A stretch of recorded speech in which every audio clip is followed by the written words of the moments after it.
Hi everybody, let's talk about collision plate boundaries. This occurs when two continental plates are moving towards each other due to underlying converging convection currents being really important. Now we can visualize it in a diagram over here, but we don't draw it like the ones that have subduction or are moving apart. We kind of draw it together.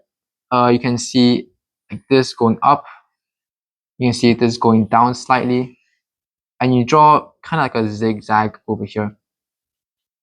You can draw your convection currents and your movements of the plates, and that's about it. So you have one plate here, one plate here, they collide, they crumple up, and they form mountains. The landforms, earthquakes, because the immense pressure, the immense force of the two continental crust going at each other, you get really large earthquakes, and of course you get fault mountains. You don't really explain the formation of fault mountains using this. What you do is you draw anticlines and synclines, which are these.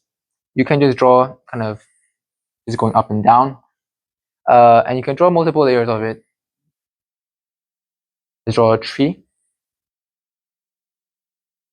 and you can use your forces. So one is going inwards, another is going inwards, and then you label them. The rising parts. So these two are called anticlines.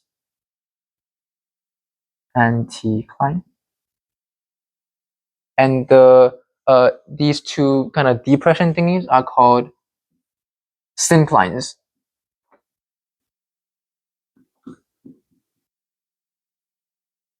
So what happens here is when your plates are colliding to each other, compressing, you get this. You use two key terms here. You use uplifting and upfolding for the ones that are rising into anticline, and so it's like crumpling up. And when you crumple two papers up, you see them going up, right? The same thing goes for under. It's kind of like a reverse thingy. So your synclines, you use buckling and compression. When they compress, when they go down, you also have things going down, and it's because of the movements of the two plates. That sums it up for collision plate boundaries. It's not that much, but it's important to know. Oh, real life examples. Almost forgot about that. But it's the Himalayas is caused by the Indian plate and the Eurasian plate going at each other. None of them subducting because none of them are dense enough to subduct.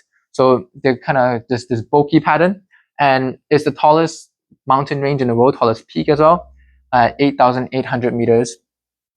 And that officially sums it out about collision plate boundaries.